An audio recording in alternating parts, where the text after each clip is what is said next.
साक्षात भगवान परमात्मा त्या रथावर बसलेले आहेत, जो वैकुंठीचा राणा आहे, म्हणजे वैकुंठाचा तो राजा आहे. देव दुर्लभ असलेलं वैकुंठ आहे. वैकुंठ शब्दाचे अनेक अर्थ आहेत. विगता कुंठा यस्मात् सा वैकुंठः, ज्या ठिकाणी कुठल्याही प्रकारची चिंता नाही ते वैकुंठ आहे. जे परमात्म्याचं स्वरूप आहे ते वैकुंठ आहे. भगवान परमात्म्याचा लोकविशेष सगळ्या ब्रह्मांडांच्या वरती, सर्व लोकांतराच्या वरती जो लोकविशेष आहे, स्वर्गाचं वर्णन आपण ऐकतो. जेथ अमरत्व हे सिंहासन, ऐरावतासारखे वाहन, राजधानी भुवन अमरावती. ज्या ठिकाणी कामधेनूची खिल्लार आहेत, चिंतामणीच्या सडका आहेत, असं स्वर्ग आहे. तर स्वर्गापेक्षाही श्रेष्ठ असलेलं वैकुंठ आहे. त्या वैकुंठामध्ये सगळी माणसं जी आहेत ती चतुर्भुज आहेत. अनेक देवदेवता भगवान परमात्म्याची सेवा त्या वैकुंठामध्ये करतात. साक्षात लक्ष्मी त्या वैकुंठामध्ये भगवान परमात्म्याची स्तुती करते, सेवा करते. आणि असं जे वैकुंठ आहे, त्या वैकुंठाचा राजा, अधिपती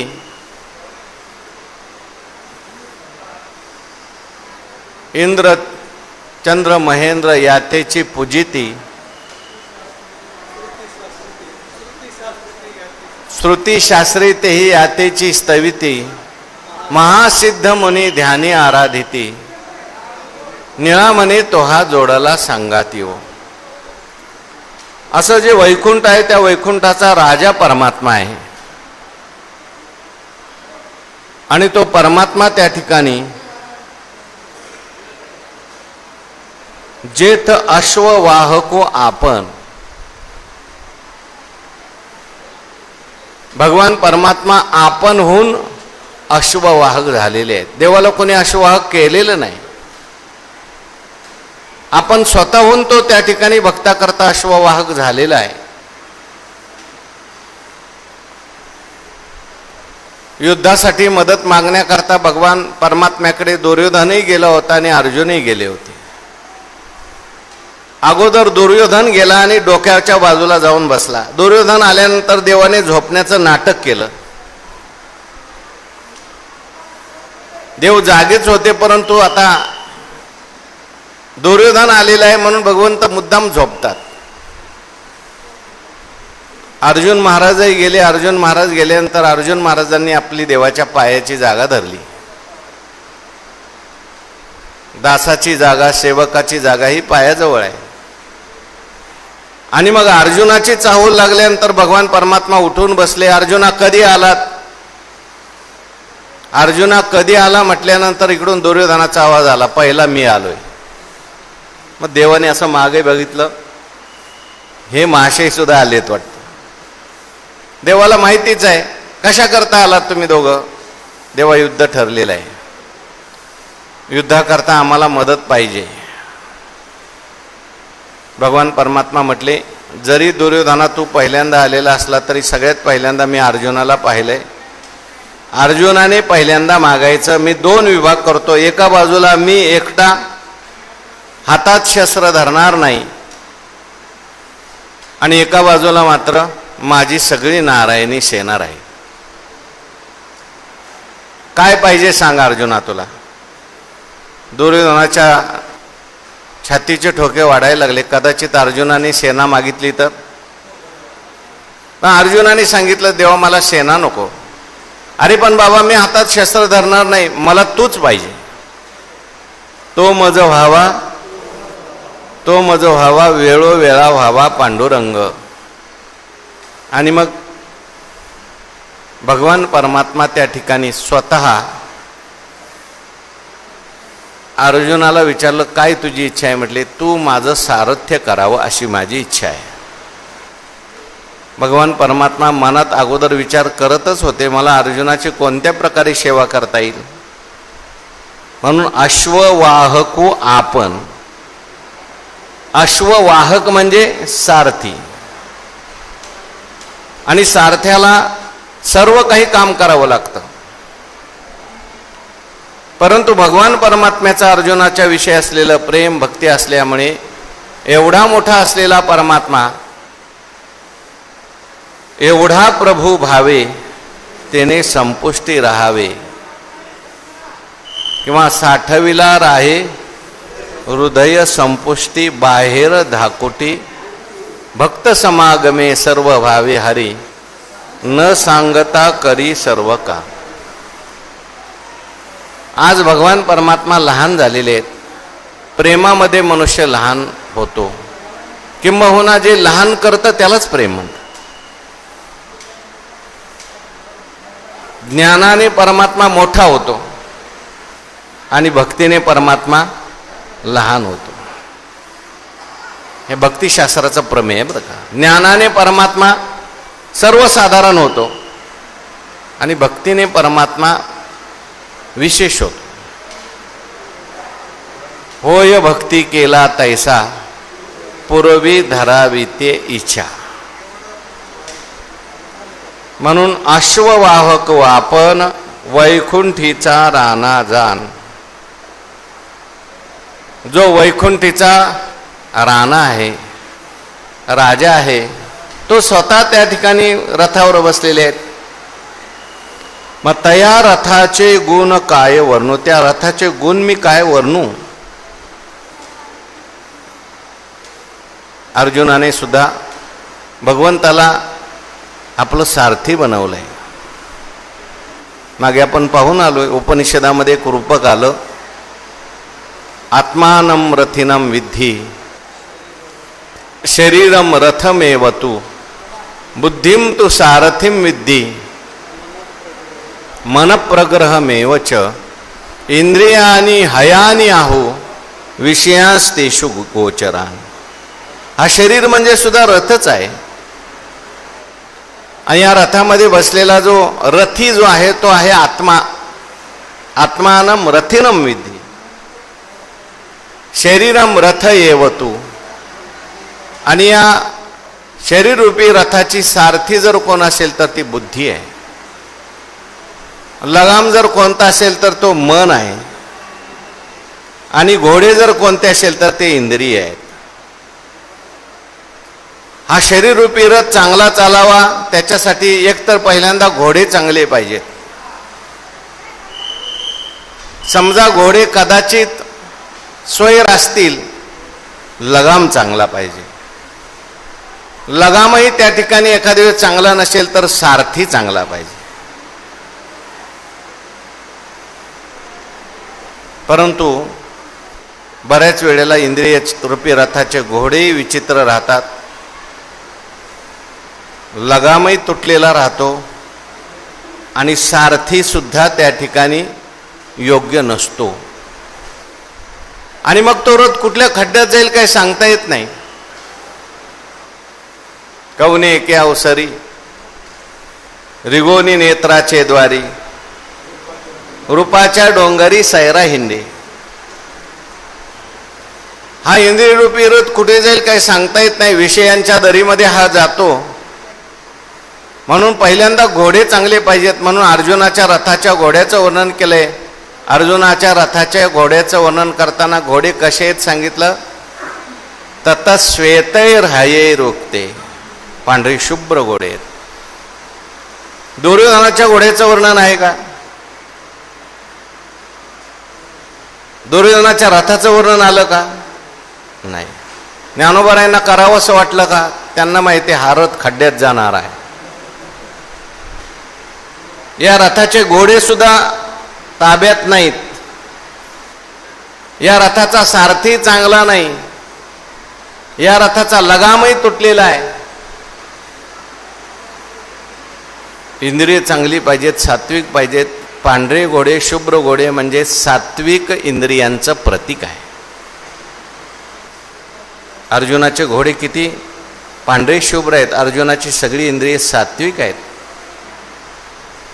स्वर्गात गेला तरी अर्जुनाचा विवेक जागृत आहे. अर्जुन म्हणतो मला शाप परवडेल पण मला पाप परवडणार नाही.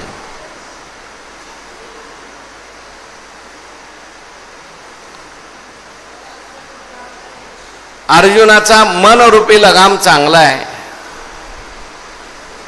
आणि बुद्धी नावाचा सारथी जो आहे तिथे अर्जुनाने आता भगवंताला बसवलेला आहे. म्हणजे आपली बुद्धी भगवंताला समर्पित केलेली आहे. तुका म्हणे घालू तयावरी भार, वाहू हा संसार देवा पायी. बुद्धी परमात्म्याला समर्पित केलेली आहे. ईश्वरा वाचोनी काही, जे अनिक सर्वथा लानी नाही, ते एकच बुद्धी पाही अर्जुना जगी. अर्जुनाने देवाला बुद्धी समर्पित केलेली आहे. म्हणजे काय, भगवान परमात्मा जशी प्रेरणा करील तसं आपलं जीवन जगायचं किंवा भगवंता करता जीवन जगायचं, भगवंताची सेवा म्हणून कर्तव्य करायचं. किंबहुना भगवान परमात्मा प्रत्येकाच्याच बुद्धीत बसलेला आहे. बुद्धीचा साक्षी परमात्माच आहे. तो आतून प्रेरणा करत असतो, हे चांगलं आहे, हे वाईट आहे. पण मनुष्य देवाची प्रेरणा सोडून देतो आणि आपल्या मनाने वागायला लागतो. आणि म्हणून त्याचा रथ खड्ड्यात जातो. दुर्योधनाचा रथ खड्ड्यात का गेला? दुर्योधन म्हणतोय जानामि धर्मम नच मे प्रवृत्ती, जानामि अधर्मम नच मे निवृत्ती, केनापि देवेन हृदि स्थितेन यथा नियुक्तोस्मि तथा करोमि. मला धर्म कळतोय हो, पण माझ्याकडून धर्म घडत नाही. मला अधर्म कळतोय पण अधर्मातून निवृत्ती मला होत नाही. चांगलं कळतं माणसाला, वाईट कळतं माणसाला, पण तरी सुद्धा मनुष्य चांगलं करत नाही आणि वाईटात प्रवृत्त झाल्याशिवाय राहत. याचा अर्थ समजायचं, त्याचा लगाम तुटलेला आहे. इंद्रिय रूपी घोडे स्वैर झालेले आहेत. एवढं सगळं असून मग जर सारथी चांगला असेल तरी सुद्धा तो सारथी आपल्याला परत जाग्यावर आणू शकतो. म्हणून भगवंताला, अर्जुनाने भगवंताला सारथी बनवलंय. देवा आता तू म्हणशील ते मी करणार आहे.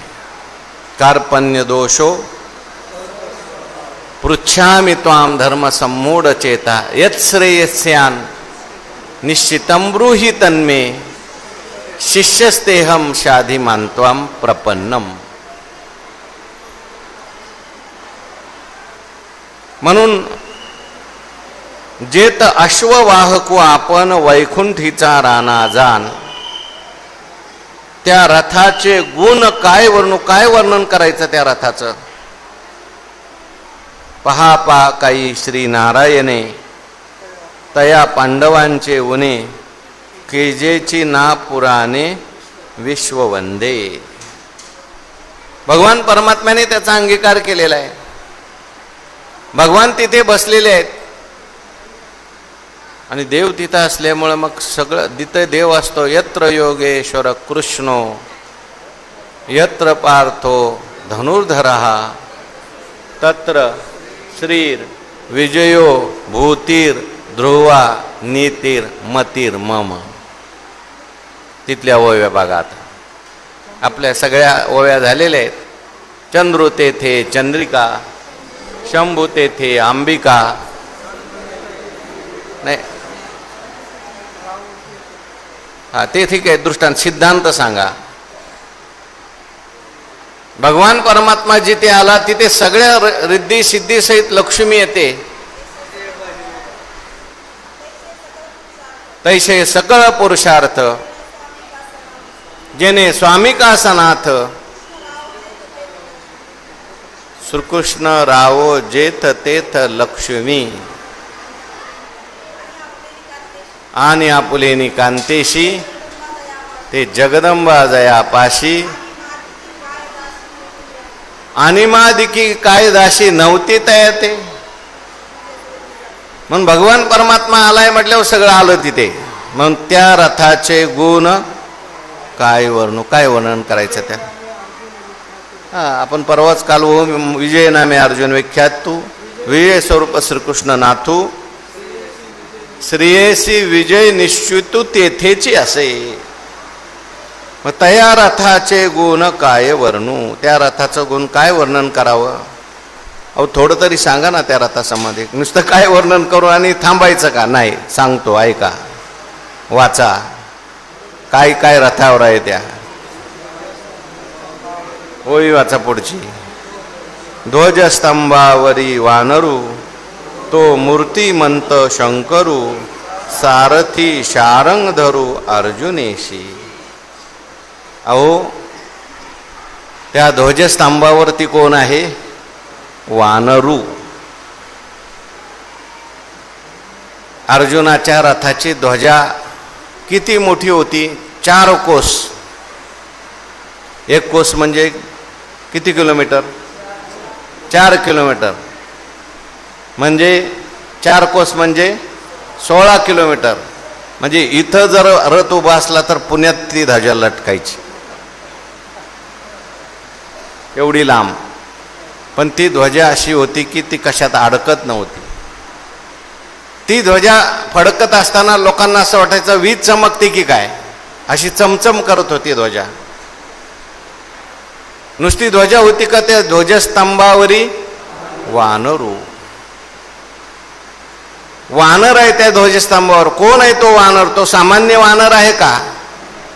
जो मूर्तिमंत शंकरू, साक्षात शंकराचं स्वरूप. तुका म्हणे रुद्रा अंजनीची या कुमरा. इथे शंकर नाव घेतलेलं आहे. म्हणजे आता इथे जे अर्जुन महाराज आपलं हनुमंतरायांचं जे काम आहे ते संहाराचं काम आहे. भगवान शंकर ज्याप्रमाणे सगळ्या सृष्टीचा संहार करतात त्याप्रमाणे शत्रुसेनेचा संहार करण्याकरताच की काय भगवंताने लीला केलेली आहे आणि हनुमंतरायाला वरती बसवलेले आहे. कथा आपण मागच्या वेळेस पाहून आलोय. तीर्थयात्रा करत असताना अर्जुन महाराजांची आणि हनुमंतरायांची भेट झाली. चर्चा सुरू झाली. कसं काय चाललंय हनुमंता. अगदी व्यवस्थित आहे. आणि हनुमंतराय म्हणायला लागले, हनुमंतराया त्रेतायुगामध्ये जर आमच्यासारखे भक्त असते तर देवाला एवढे कष्ट पडू दिले नसते. म्हणजे काय कष्ट पडले देवाला. अहो एवढा मोठा समुद्र, त्या समुद्रावर पूल बनवावा लागला. माझ्यासारखा जर भक्त असताना अर्जुन महाराज म्हटले तर मी बाणाचा पूल तयार केला असता. दुसऱ्याला कोणालाच हात लावू दिला नसता. कोणाला कष्ट करायची गरज नाही, देवाला कष्ट करायची गरज नाही, वानरांना कष्ट करायची गरज नाही. मी एकट्यानेच पूल बनवला असता. हनुमंतराय म्हणले, अर्जुन महाराज तुमचा बाणाचा पूल आमच्यासारखे मोठे मोठे वानर उड्या मारत गेल्यावर टिकला असता का. माझा बाणाचा पूल तुम्हाला माहिती नाही. आणि मग अशी वादावादी झाली आणि दोघांनी ठरवलं आता बाणाचा पूल तयार करायचा. आणि हनुमंतरायांनी सांगितलं मी तुम्हाला तोडून दाखवतो. पण म्हटले असं नाही, काहीतरी पैज लावली पाहिजे. हनुमंतराय तुम्ही जर माझा बाणाचा पूल तोडला ना, अर्जुन महाराज म्हणले मी अग्निकाष्ट बक्षीण करीन. आणि नाही तुटला ना तर मी तुमच्या ध्वजावर राहील. अर्जुन महाराजांनी त्या ठिकाणी बाणाचा पूल तयार केला. हनुमंतरायांनी जय श्रीराम म्हटलं. उडी टाकल्याबरोबर बाणाचा पूल तुटला. लगेच काष्ट गोळा केली, लाकडं गोळा केली आणि अर्जुन महाराज त्या ठिकाणी अग्निकाष्ट भक्षण करणार. देव प्रगट झाले. म्हटले अर्जुन महाराज थांबा. कुठं चालले. म्हणले मरतोय न काय. म्हणले अजून युद्ध व्हायचंय, आधी मरू नका.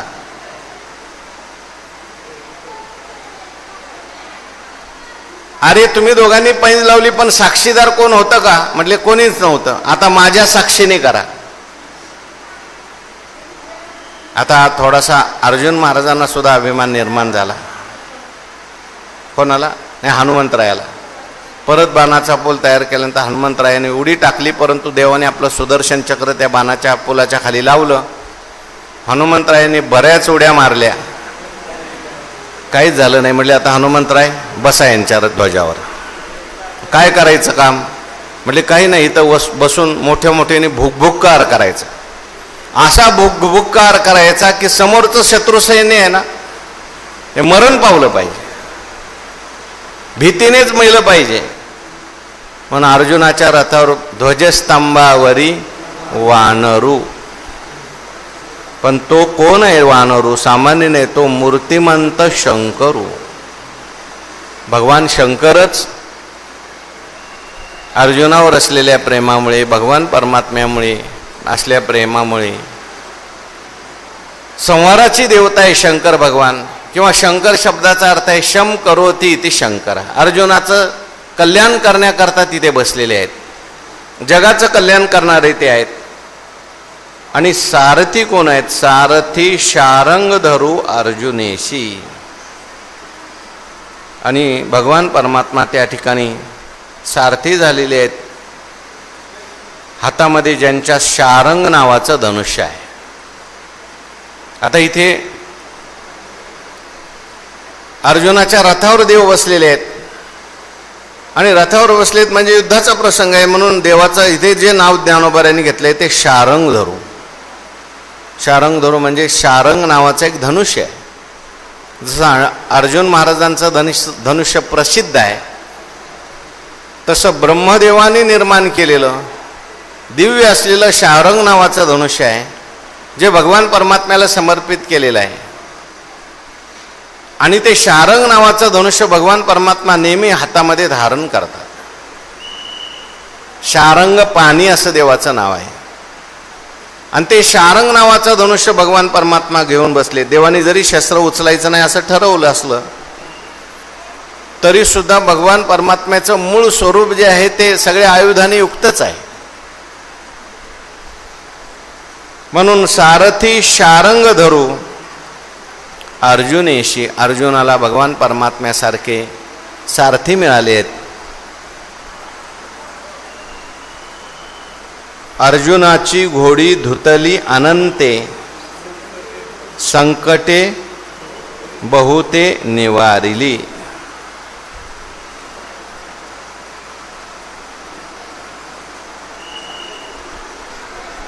ज्ञानेश्वर महाराज त्या ठिकाणी वर्णन करतात, भगवान परमात्मा सारथी झालेले आहेत. म्हणजे अर्जुनाची घोडी धुवायचं काम, अर्जुनाच्या घोडे आजारी पडले तर त्यांना औषध पाणी करायचं काम, त्यांना चारा द्यायचं काम, पाणी द्यायचं काम सुद्धा प्रसंगविशेषी देव करत होते.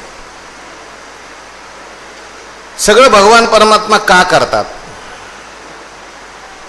त्याचं स्पष्टीकरण पुढच्या वेळीमध्ये आहे. देखा नवलतया प्रभूचे, अद्भुत प्रेम भक्तांचे, जे सारथ्य पार्थाचे करीतू असे. एक नवल आहे. नवल म्हणजे आश्चर्य, कारण भगवान परमात्मा कोण आहे? प्रभू आहे. गतिर् भरता प्रभू साक्षी, निवास शरणम सुहृत, प्रभव प्रलय स्थानम निधानम बीजमव्यम. देवाने तिथे ज्ञानोबारांनी सुंदर विवेचन केलंय. म्या बोलविल्या वेदू बोले, म्या चालविल्या सूर्य चाले, म्या हलविल्या प्राण हाले, जो जगाचे चाळिता. काळू ग्रासतसे भूता, ये मनियागते पंडू सुता सकळे जयाच्या. ऐसा जो समर्थू तो मी जगाचा नाथ. भगवान समर्थ आहेत. कर्तुम अकर्तुम अन्यथा कर्तुम शक्ती भगवंताकडे आहे. धनी पण असा प्रभू असलेला सुद्धा, सर्व समर्थ असलेला सुद्धा नवल आहे. म्हणजे देखा नवल तया प्रभूचे. काय नवल आहे? नवल म्हणजे आश्चर्य. आश्चर्य कशाला म्हणतात? नवल कशाला म्हणतात? कधी न घडणारी गोष्ट घडली की समजायचं नवल आहे. ज्ञानोबारायांना काय नवल दिसतंय? नवल शब्द अनेक ठिकाणी आलाय. नवल केवडे केवडे, काय अभंग आहे सुरुवात? अनंत ब्रह्मांडे उदरी, हरी हा बाळक नंदा घरी. अनंत ब्रह्मांड ज्याच्या उदरामध्ये आहे तो लहान होतो. नवल नाही का? आश्चर्य नाही का? तसं ज्ञानोबा इथे म्हणतात, देखा नवल तया प्रभूचे. काय नवल आहे, काय आश्चर्य आहे? अद्भुत प्रेम भक्तांचे. भक्तांच्या विषयी देवाच्या अंतःकरणात काय आहे? अद्भुत प्रेम आहे. भक्तांच्या विषयी देवाच्या अंतःकरणात अद्भुत प्रेम आहे. कारण भक्तांच्या अंतःकरणात देवाविषयी अद्भुत प्रेम असते. अद्भुत म्हणजे आश्चर्यकारक. असं प्रेम कुठं पाहायला मिळत नाही. व्यवहारात आपण प्रेम पाहतो, पण ते प्रेम, व्यवहारातलं जे प्रेम असतं ते सामान्य प्रेम आहे. त्या प्रेमाला कदाचित काम सुद्धा म्हणावं लागतं. स्वार्थासाठी प्रेम असतं व्यवहारातलं. पण भगवंताचं जे प्रेम आहे, एकतर भगवान परमात्मा कोणावर प्रेम करत नाही, ज्याच्यावर करतो, देखा नवल तया प्रभूचे. देवाला प्रेम जर कोणाच्या विषयी वाटत असेल तर अद्भुत प्रेम भक्तांचे. भक्तांच्या विषयी अद्भुत प्रेम आहे. किती प्रेम आहे देवाला? जे आईवडिलांना सांगितलं नाही, जे भावाला सांगत नाही, जे पत्नीला सांगत नाही, ते गुह्य अर्जुनेशी बोलत. भगवान परमात्मा म्हणतात, मला सगळ्यात माझे भक्त किती आवडतात,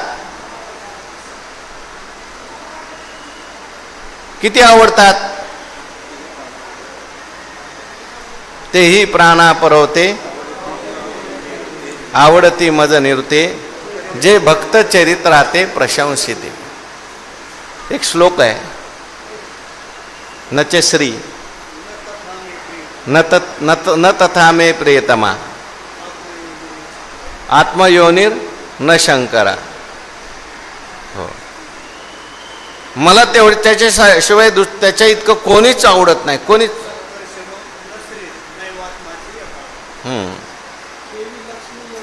नाही, परत श्लोक सांगा. न तथा मे प्रियतमा, आत्मयोनी. म्हणजे आत्मयोनी म्हणजे ब्रह्मदेव. ब्रह्मदेव सुद्धा मला तेवढा प्रिय नाही. आत्मयोनी न शंकरा, भगवान शंकर सुद्धा मला तेवढे प्रिय नाही. न च संकर्षणा, न श्री, मला माझा भाऊ संकर्षण सुद्धा तेवढा आवडत नाही. न श्री नैवात्माचे यथा भवान, माझा आत्मा सुद्धा आवडत नाही जेवढे तुम्ही मला आवडता. मिया लक्ष्मी डावलोनी केली परवती, पेडोनी कौस्तुभ घेतला हाती, ओढवली वक्षस्थळाची वाखाती चंद्राची. तया एकवटीली या प्रेमा, जरी पाडे पाहिजे उपमा, तरी मी देह तो आत्मा ऐसा पडे. रमा माझ्या पट्टाची राणी, ते मी सेवेशी लाविली चरणी, खांदी वाहिल्या गवळणी, भक्त शिरोमणी गोपिका. म्हणून देवाला किती देखा नवल तया प्रभूचे, अद्भुत प्रेम भक्तांचे. भक्तांच्यावर प्रेम स्नेह. भक्त समागमे सर्व भावी हरी, सर्व काम करी न सांगता. किंवा उंच नीच काही, तिष्ठे भाव भक्ती, दास्य करी दासांचे, उने न साहे तयाचे, साधावया भक्ती काज, परी तयापाशी पांडवा. म्हणजे भगवान परमात्म्याला अद्भुत प्रेम भक्तांचे. भगवान परमात्म्याला त्यांचं सेवा करत असताना काही लाज वाटत नाही. भगवान परमात्मा त्यांच्याकरता लहान होतो. कोणत्या कोणत्या भक्तांची काय काय कामं केली आपण सगळं तो अभंग पाहून घ्या. उच नीच काही नेने भगवान. अर्जुनाचे रथी,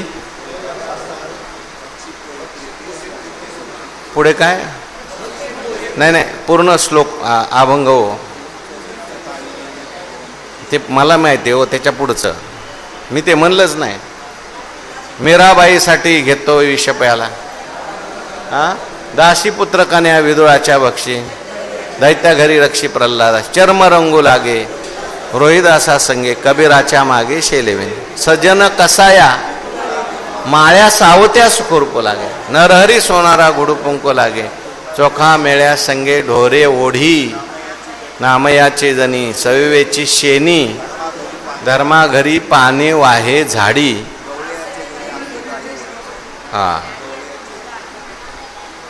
नाम्या सवे जेवी नवे संकोचित, ज्ञानियाची भिंत अंगे ओढी.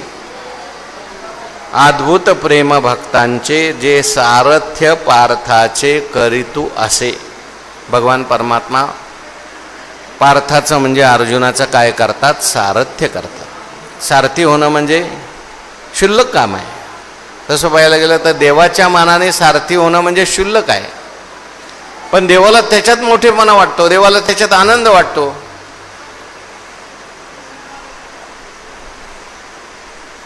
भगवान परमात्मा अर्जुनाचे सारथी झाले. एखाद्या मोठ्या माणसाला जर लहान काम करायला सांगितलं तर जमत नाही. गुरुवरे सांगत असतात, एखाद्याला जर पंक्तीत मीठ वाढायला सांगितलं तो म्हणतो मी एवढा मोठा, मला तुम्ही मीठ वाढायला सांगता. पण भगवान परमात्मा असं म्हणत नाही. प्रेमात मनुष्य लहान होत असतो. प्रेम त्यालाच म्हणायचं जिथं मनुष्य लहान होतो. एवढा मोठा भगवान परमात्मा परंतु लहान झाला म्हणजे सारथी झाला. सारथी म्हणजे काय? अर्जुनाच्या रथावर भगवान परमात्मा बसलेले आहेत आणि सारथी होऊन भगवान परमात्मा काय करतायत? अर्जुना तुझे निवेजे म्या देव पुनाची बिरुदे, सांडिली गा मी आधे. मी आता अर्धा झालो आणि तूच सगळा झाला, किंवा तुझ्यामुळे मी सगळा आहे. मी अर्धा आणि तो अर्धा. सारथ्य पण भगवान परमात्मा करतात. आणि काय करतात सारथी होऊन? पुढच्या वेळी सांगितले बघा. पायीकू पाठीशी घातला, आपण पुढा राहिला, तेने पांचजन्यू आस्पुरीला अवलिळाचा. पायीकू पाठीशी घातला आणि आपण पुढा राहिला. सारथी का झाले भगवान परमात्मा? कारण सारथी पुढं बसतो आणि जो रथी असतो तो मागे असतो. देव पुढे का झालेले आहेत? म्हटले पायीकू पाठीशी घातला. पाईक म्हणजे सेवक, भक्त, त्याला पाठीशी घालायचं आहे. आपण पुढं राहिला आणि आपण पुढं राहायचंय. कशा करता? आपण कळी काळाशी भिडे, आम्हा घाली पाठीकडे, आपण कळी काळाशी भिडे. अनेक त्या युद्धामध्ये शस्त्र अस्त्र सर्व काही येत होती. भगवान परमात्मा पुढे बसलेले असल्यामुळे ती शस्त्रे सगळी काय करायची? आपल्यावर घ्यायची. गेल्या वर्षीच्या प्रवचनात किंवा सुरुवातीच्या प्रवचनात मी सांगितलं होतं, एक अश्वसेन नावाचा साप जो खांडवन जाळत असताना तो त्या तक्षकाचा मुलगा आहे, तो वाचून गेला.